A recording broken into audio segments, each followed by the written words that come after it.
to ridicule him, saying, the man began to build, but was not able to finish.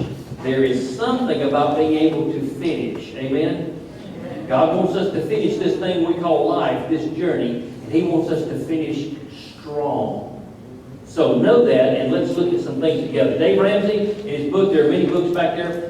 This is the one that I'll be using for a few moments today. And the book's on the back table for you. I also have your special gift if you have hung out with me this series. I've got those. I talked to some folks on Dave Ramsey's staff this week. Got those available to us. But I want us to look at the baby steps. Remember, he kept referring in the video to the baby steps. Here are the baby steps. Baby step number 1 is to save $1,000 for emergency fund. If you make less than $20,000 a year, he said you can save $500. If you make more than that, you need to have $1,000 cash. You say, how? Dave would say, sell, sell, sell. Sell your bike, sell your furniture, sell your clothes, all your excess, and you'll be able to raise $1,000, maybe at one Saturday yard sale. Think about the treasures that you have around your house that we think are junk. And we'll give you 10 cents, maybe on $1 for it. You say, well, that's losing money. Right. So don't buy any more. But you have to get the $1,000, and you have to do it, you have to do it, you have to do it. Baby step number 2 is he wants you to pay off all your debt using the snowball. If you were not here, you don't understand this, let me briefly explain this. And then y'all realize I'm the rock on the lake, I'm just skimming across. That's all I'm doing today. Hopefully you've got the rest of the series as we've covered these last 3 weeks. But what he says do here is you take, let's say you've got a $30 bill to Home Depot. You know, you've got a credit card with $1,500 on it, you're paying $30 a month. You pay that one off, and you take that $30 and you add it to the $50 bill to ExxonMobil for your gas. You get that one paid off, you take that 30 and that 50, you add it to the next one. And it's a snowball. It begins to gain momentum, and before you know it, you are paying large hunks off every month off your debt until finally you are able to pay off those kinds of debts. That's not your car yet, and that's not your house. He does talk about those. So use the snowball, but get out of debt. That's when you begin to build some momentum. When you get $300, $400, $500, $800, $1,000 a month extra, by extra I mean things that you used to pay bills on, and now that you have free cash flow, I'm telling you, days are better. They just are. Okay. Number 3, step number 3, put 3 to 6 months expenses into a savings account for an emergency fund. Now hear me on this, because I was confused about this for about 15 years. This is not a 401k. Because if it is, you know what you'll use your 401k for? An emergency fund. I've done that. I've borrowed out of that before. That's not what he's talking about. This is in addition to that. So let's say that you make $75,000 a year, and I'm going to calculate that for you. That is $6,250 per month times 3 months. He wants you to have $18,750 saved. Can I get an amen? Amen? Wouldn't that be nice to have $18,000 laying around? You say, that can't happen. It can if you pay off those small debts. When you get that $30 bill paid off, that $50 bill paid off, that $150 bill paid off, that whatever paid off, you keep putting that money up. Now you're just saving it every month so that it begins to roll over. And so that it begins, you can put it in a mutual fund if you would like, something that you're pretty confident is going to make money, but you have to have this emergency fund so that you can reach in there and get it out. You are going to have emergencies. It's not a matter of if, it's a matter of when. If you're young, you don't believe that statement. If you're old like me, you can say, amen, I have had that train wreck. I needed that $18,000 saved. 6 months, you've got $37,000 saved. Dave Ramsey tells the story. He didn't tell the video. He says, but he keeps a money market fund in a little checkbook like this in his dresser drawer. That is their emergency fund, about a year's worth of money in there. He says, every time I walk by that drawer, my wife gets nervous. Think I'm going to spend that money. No, baby, I'm never going to spend that money. That's emergency money. I've got some money over here I can play with. After you get this paid off, I'm telling you, life gets a lot better. How? With the money that you're saving on your bills. So he's telling you what, and then he's telling you how. So baby step number 4, invest 15% of your household income, that's your gross income, into a Roth IRA or pre-tax retirement plan. Pre-tax, that's important. Those things grow in those IRAs tax-free, this Roth does. So you want to grow in there all that you can. as much as you can.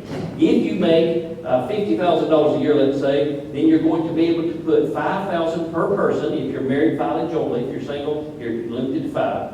But if you're married, you can put $10,000 in there. And so 15% is only $7,500 of $50,000. So you get to knock some off there. If you have more than that, isn't that a great problem? That you have so much money that one IRA won't hold it? Okay, then you can have other things that you can do. There are some other tax shelters, some tax advantages, some things that you can do that will really help you. All this is getting you ready to live like nobody else, right? His whole goal in this is so that you can be debt-free, rich, so that you can give like nobody else and have like nobody else. So you're going to live like nobody else now. I mean, you're really going to eat some ramen noodles. You with me? You're going to do without some stuff. But you're going to get to where you can have, what's your favorite meal? Lobster, lamb, whatever it is. You can eat at Burger King every night if you want to. Woo! Now, not on the Daniel plan, but on the Dave Ramsey plan. Okay, so. Step number 5. Begin a college fund for your children. There are some savings vehicles that allow you to do that, and I'll talk about one in a minute that you probably don't know about. I did not know about it for years and years. So there are some savings vehicles that allow you to save for college. So just know that. And how you pay off that $50 thing, that $30 thing, that $150 thing. Now you've got 15% of your gross income going into an investment so that you can retire. And now you're beginning to pay off some college funds. You're beginning to put that money aside. Hopefully they're going to go to college. If they don't, keep the money. It's all right. But you're making plans in preparation for that. Baby step number 6. Notice he's gone through all these things. Now he wants you to pay off your home early. Pay it off. And he's talked about these in the book. He goes into great detail. Some people want to pay off their home before they pay off their credit cards and do something. He said, I've tried it every different kind of way, these 7 things. He said, this is the best way to do it that'll help you get there, and so that you don't have to mortgage your house at the end of your life to be able to live. So do the steps like David said. He's helped hundreds of thousands of people do this. Now, if you don't know this will be a great fact. If you know it, then it's just old hat. Please bear with me. But when you get a mortgage at the bank or credit union or wherever your mortgage is, you can request of them an amortization charge. That amortization charge, if you're paying for 30 years, I'm just making these numbers simple, you'll have 360 payments. And they will say month 1, let's say your mortgage is $1,000, month 1, you owe us $1,000. Of that $1,000, based on your interest rate, I'm making these numbers up again, $925 goes to interest, $75 whole dollars go to principal. Woo-woo! You borrowed $100,000 for a house, you just paid off $75. Woo! Now here's what they won't tell you, and the reason they won't tell you is they like interest. You can understand that they're in the money lending business. That's how they make money. But if you'll write another check for $75, send it in with that first $1,000 check, you just saved $925 in interest. If you don't like that deal, I'll write the $75 check, you hand me $925, and we'll be even. Is that fair enough deal? I mean, they cut that interest right off the bat. Legally, they have to do that. And then the next month, you can look at the chart. Instead of being $925 and $75, next month it's about to be $923.50, and it'll be $78.50. So the next month, you write a $78.50 check to go with that, and you've now paid 4 house payments. $1,000, $1,000, $75, and $78.50. 4 house payments. So you now have $1,800 you've saved. Can you get excited about that? I mean, that's like real money to me, $1,800. That can happen, and you can pay that off. James Dobson was famous for saying, if you'll just take one every year, you say, look, let's make a $1,200 house payment. So every month you take $100, $100. At the end of the year, you pay 2 house payments. Instead of 12, you pay 13 that year. You cut like 8 to 10 years off your mortgage. Or you can just do it every month. And if you have to miss a month of that $75, just realize, I didn't get that $75, and so it's cost me $925. And if you're willing to do that, go ahead and do it. Some months you might have to. But you'll be amazed after 5 years how much you don't owe on a house. You can own your home quickly if you'll just do those things. Now, here's what happens. After 15 years, those numbers are about even, and then you start paying more principal than you do interest. So if you wait till year 29, You're paying like $25 a month interest, $975 a month in principal. It won't help you then. You with me? It won't help you then. You have to do it on the front end to get the maximum benefit out of it. But it is there. It is legal. Hear that word. It is legal. The banks don't like it. But, you know, are you in this to make the banks rich or to make you rich? See the difference? I want to leave it to my kids, not to Synovus or CB&T or Wells Fargo or SunTrust. I like those people. I just don't want to give them my retirement. So you can do this, all right? So now that you know that you've got the steps. Step number 7, build wealth and give. Now Dave is going to suggest mutual funds. It does not matter to me if you buy mutual funds, if you get in the stock market, if you start buying houses and renting them out. There are lots of ways. Lots of things you can do. Some people like to buy gold. I've got a friend, every time he gets enough money, he buys a gold bar, puts it safe in the floor of his house. He thinks that's going to be it one day. Okay. Well, whatever you want to do, but you want to be putting up some money to build some wealth so that you can give. Now, I've got to tell you, there are a couple of guys in our church that have been great blessings to me. All of you have been great blessings to me, okay? But there are a couple of guys in our church, that have really helped me in this area.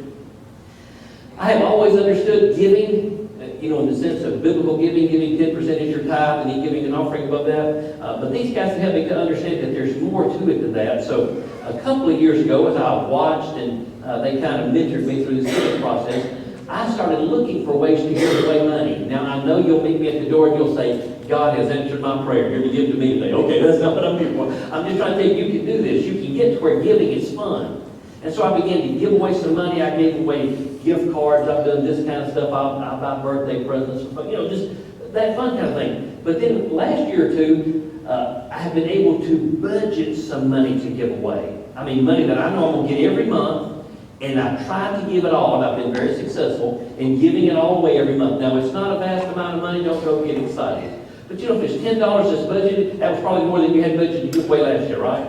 So if you budget that $10 a month, or $50 a month, or $100 a month, or $1,000 a month, whatever you can do, I'm telling you, it's fun because you start looking for people to give it to. And so I generally keep cash in my wallet now that's stuck in the back side drawer so that happens. So one day we were in Atlanta, I forget what we were doing, we were traveling through, and Melinda came up to me, she said, see that lady over there? I said, yeah. She said, she asked me for some gas money, do we have some? I said, yeah. She said, how much can you give her? So I opened my wallet, took out a bill and handed to her. She said, how much can you give her? I said, give it to her all. Give it all to her. Why? That was budgeted money that I had said, God, please show me somebody to give this to. He showed me through her, and we gave it. I never met the lady. I looked at her across the room, won't ever meet her again. But you know what? God answered her prayer that day because we were able to have a little bit just to give. Now, you can't start giving like that until you get some relief, until you get some margin in your life, right? If every dollar you bring is owed to somebody, don't go give away $1,000 this month and say, God, I'm trusting you. He'll say, I gave it to you. Build some margin, pay off some debt, get some relief in your life, and then it gets fun. Can you imagine giving away, I don't, but can you imagine giving away $1,000 a month? Wow! I mean, glory to God. And you can pay somebody's house payment 1 month kind of thing. So it can get fun, and there are people who do those kinds of things. So let me encourage you to do that. Build some wealth and give. Now, I know we're way out of time, so let me change books. That is how you get out of debt. Here is something that you can do that will help you to get out of debt faster. It's a book, I don't know if you can read the title from there. It's called Lower Your Taxes Big Time. It's about a guy by an author named Sandy Botkin, B-O-T-K-I-N. Some of you I know own this book. It is worth your $40. I don't make a dime off commission of Amazon, but I'm telling you, it can put a lot of money back in your pocket. Now, here's the thing about taxes. I want to pay every dime I owe. But I don't want to pay one extra dime. Can I get a witness? Amen. I don't mind giving them what I owe them, but I don't want to give them any more. They're not very good with money in Washington. Hello? I don't trust them to build wealth and give it away. Okay, so knowing that, I want to be in control of that end of it. And you can, and there's some things that Sandy says to do that will help you with your taxes. Okay, chapter 1 in his book, he said, why you would be brain dead not to start a home-based business. That's the title of the chapter. So he wants you to do that because there are so many tax advantages in there with that. You see, there are really two sets of tax laws in our country. One is for employees. That's the people that get W-2s, W-4s, right? Have you noticed that they take all their money before they give you yours? You ever notice that on there? I mean, they take the FDIC, they take the state, they take the federal, they take this, they take that, and you just have to live on what's left. Okay, all right. But there are two tax laws. One's for employees that allow deductions for normal employees such as IRAs, 401s, interest on property, etc. Then there are the laws for smaller home-based business people who conduct business either full-time or part-time. In addition to the tax deductions that employees can get, small business people can deduct. Here's some things that you can deduct right off the top of your tax bill that allows you to have more margin in your life so you can pay off your debt faster, get out of debt so that you can give away money faster. It's great. Here they are. With proper documentation, their house, their spouse, when you like to deduct him or her, by hiring them, their business vacations, their cars, their food with colleagues. I'm telling you, I'm quoting from the book. You say, who is Sandy Bodkin? You've lost your mind. There were 5 IRS attorneys that trained all the other thousands of IRS attorneys. He was one of those 5. He wrote a lot of the tax law code. So, buy the book. If you don't have $40, come read mine. Okay, you're welcome to it. There are some good ideas for you there. Finally, he says that he wants us to look at setting up some home-based businesses. And the purpose in a home-based business, you know what the purpose is? To make money. Hello. That's the reason that you do it. And he says in here, finally, I want to write, a note that you should not set up a business just to save taxes. You cannot do that. That is illegal. You have to set up a business to make a profit. You want to make money. And then you get the tax benefit. It is the icing on the cake. It goes on to say, the best business for people, for most people, is the one that excites them about what they are already knowledgeable. Consider things that you are good at and that you really like to do for your home-based business. Consider your hobbies. I know one person who became an antique dealer because he and his wife loved collecting antiques. Perhaps you like writing and would be a freelance writer or a freelance editor. Tutoring and training such as giving SAT lessons or music lessons from your home are becoming fast-growing home-based businesses. All of those count. Many people become distributors of products or services from their home. If you are good with people, you should also consider looking at one of the many network marketing companies. Why? These companies have proven success, literature, and training. They already have all the products, those kinds of things. The company does all that for you, and then will even give you an account of all your sales and those in your downline. There's no overhead such as rent or employees or liability exposure, which can happen in traditional businesses. Moreover, just about every product you can think of is currently being marketed by a home-based direct sales company. You think of a product and somebody's selling it. In addition, most network marketing companies provide some form of residual income that provides a continuous stream of money from year to year, month to month. Finally, or even better, tax benefits with network marketing companies than you would do in a traditional business. I'm telling you lots of tax breaks. The only downside to network marketing is that some companies are shaky. Hello, come in. He says, don't join one that's less than 2 years old. But it's my best friend. Then wait 3 years. Hopefully they'll still be your best friend. If you're going this route, you may want to associate with a company that's been around for a while and has a proven track record for success. Many of these companies have a high failure rate within the first 2 years of operation. I would recommend that you only consider using companies that have been around continuously successful for at least 2 years. Check out the various distributors that you want to be associated with. You want successful people who will teach you and support you. Here's the last sentence. Your best friend may not be the ideal person. He's not trying to slam your best friend, but if your best friend is as broke as you, do you want him teaching you how to make money?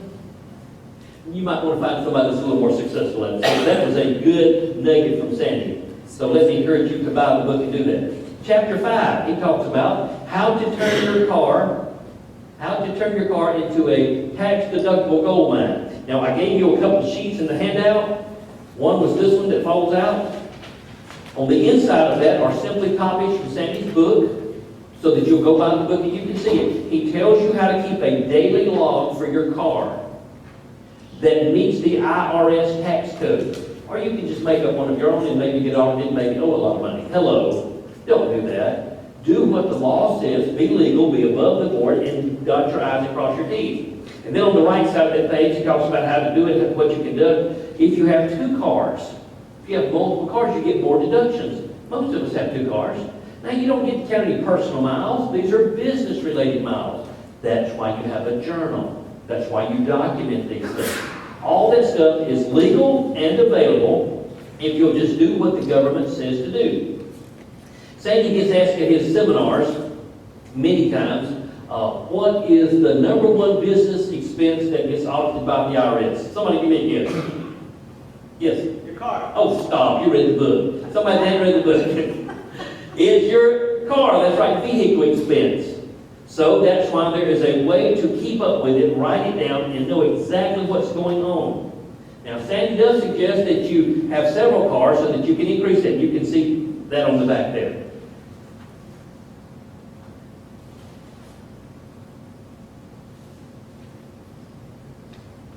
The 2-car strategy puts extra money in your pocket only when you're converting an otherwise personal asset to business use. In other words, if you have 2 cars in your family, make them both deductible. But don't buy a second car simply to implement this strategy. In addition, some cases have required that you have some business purpose for using more than 1 car. This may be very easy to establish. Here's the way you can establish the need for using more than 1 car. Can you use 1 car on rainy days and 1 car on sunny days? That's a business use. How about this? Can you use 1 car for high sale prospects and 1 car for those who are a little poor? Yes. There are lots of reasons for using different cars. I'm just telling you what the law says. Don't do anything illegal, but do everything legal. Get all the money you can off your taxes once so you can pay off your debt. I'm telling you, debt-free is the way to go. I can see the light at the end of the tunnel. I'm just praying there's not a train headed my way. But I can see the light at the end of the tunnel. We can do this. We can make this journey together. There is one disadvantage to using the 2-car strategy. However, you must keep track of your business mileage during the year on a daily basis. You can't just say, well, I drove 25,000 miles last year divided by, 24,000 miles last year divided by 12. That's 2,000 miles a month. I'm good. No, you're not good. And no, they will not let you count it. They will take all of that off, and you will owe them not only the taxes, but a penalty. So you have to do what the law says do and how it says do it. Now here's the deal. Jesus said, if you know these things, happier you to do them. So it's in your hands, right? The tools are in your hands. Dave Ramsey has given you the information. I do want to show you one thing on the back of this page, back of the fold out, about Ben and Arthur. This is the Dave Ramsey thing. He wants you to start this program today of getting out of debt. Here's why. Ben invests $2,000 a year. Okay? He's making 12% on it. And he invested for how many years? From the time he's 19 to the time he's 26, right? He doesn't put anything in on the 27 line. However, Arthur comes along and he begins when he's 27. He puts $2,000 a year in.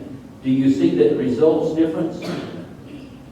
Ben, who only put in for 6 years and left it, the interest compounded became $2,288,966. Arthur, who decided to wait 6 years till he got his ducks in a row, till he got where he could really afford to save some money, then puts in $2,000 a year from year 27 to year 65, and he doesn't catch it. Do you see the power in starting now? Now. Not tomorrow. Now. Jesus said, if you know to do these things, happier you if you do them. If you are fortunate and if you get to live a long time and retire, guess what they're going to want when you go to Walmart when you retire? Money. Guess what they're going to want at the gas station when you retire? Money. Guess what the city's going to want for the house that you live in? Taxes. Money. I used to think when you retired, you didn't have any money problems. But that is just not true. You're probably going to need about 70% of what you make right now just to live. And that doesn't involve long-term health care if you need some of that stuff. I mean, it gets ugly. Please be smart. Please go home and write yourself out a budget. Start living on it. Figure out a way to get this stuff paid off. Here's my last sales pitch for Dave Ramsey, and I don't get a commission, but I ought to. Here is his money envelope system. If you don't know what this is, Dave would say that you go home, you take out an envelope. This is much nicer than mine, leather bound. I really just have envelopes with something written on the front like fuel, food, Christmas, clothes, toiletries, car, stuff like that. I really do. And then every month when I get paid, different times during the month, I'll go in there and I'll say, okay, I put $22.50 in this one. And I stick the money in there. And you know what happens when you need car repair and you've been saving $22.50 a month for 6 months? When you go get your car repaired, you say, hang on. You say, here's you 20, 1, 2, 20, 1, 2, and you pay them cash. And the car's repaired, and you leave, and you can smile. And you know what you do the next month? You put your $22.50 back in there. I have to put more than that in. And when you have that many cars in the yard, just realize there's 24 tires on the road. We buy a lot of tires every year. We buy a lot of gas every year. My children really love it when I take some gas and I put it in the car and they go through the car and it's got more gas than they expected. It's like, woo-hoo, Dave. Then they say one day, they say, you put gas in my car today. Right? This is a privilege. It's not, don't expect it. So, but anyway, I'm saying you can live on the cash method and you say, but if I get rid of my credit card, how I'll live? Money. They still take that stuff in stores. And you can lay it out there. Now, funny story, and I'm through. I went to pay a bill last month. As a matter of fact, it was for a car place. I won't name the name of the dealer, the name of the car place, but it's that place. Anyway, so I went to pay my bill. And I walked up there, and I owed him some money, and so I had cash. I mean, I took it out of my envelope. He cleaned the envelope out, but I took it out. It was several $100s. And I laid the cash on the counter, and I laid the bill, and I said, I'd like to pay this. And a young guy, I'm not knocking young people, but learn how to count, okay? I'm just talking addition. I'm not talking about division, I'm just talking addition. So I laid the money down, and it happened to be, it was $430 I laid down. He said, that's 150, and 20 is 70, and 20 is 90, and he said, that's $380. And he went to pick it up. I put my hand on and said, stop! Count that again. I just lost $50 laid on the counter. Let's count this together. 100. And we went through. He said, that is 430. I said, right. I want to pay the bill off. So it was a little more than I owed on the bill. It was $3 or $4 more than I owed. So I said, just keep that. I'll be back next month. I mean, we're always buying something here. I'll be back next month. And he said, you owe me a little money. And I said, no, there's the bill. So we went through this whole thing. And so I asked him, it was about interest. I said, will you pay me interest on the money that I loaned you last month, which is like $4 or $5. This month, $4 or $5. He said, I'll have to call corporate headquarters. I said, don't call them over a $3 loan. Anyway, let me encourage you to learn to count, but pay cash. You know, when I walked out, I owned it. It was mine. Those are all my tires, all my starters, all my headlights, whatever you buy that month. It's yours. It will work. But know this, it's not going to work the first month. Dave will tell you that. It's going to be bad the first month. It's going to be ugly. You're going to fail the first month. Second month, you might get about 3/4 of it right. About the third month, you get about 90% of it right. After about a year, you got this thing clicking. You've added new envelopes you didn't even know you needed. You know, you need a new envelope that says, vacation. What a great idea to pay cash for vacation. You need a new envelope that says glasses. You need a new envelope that says whatever. Because you're spending that money now, you just don't track it. You need a new envelope that says Reese's Cups at the Circle K store. You're spending it anyway, put it in an envelope, pay cash for it. It will work. And you know what? Think about what we could do next year if everybody here got out of debt. Think about the lives we could change. Just giving money away. And so where'd you learn to do that? At church. If you'll come there with him, you get everything, you give it away. I believe we could attract a crowd. All right. Thank you for being here today. Mark's going to come and they're going to lead us as we sign out. And if you have any questions, see me in the back.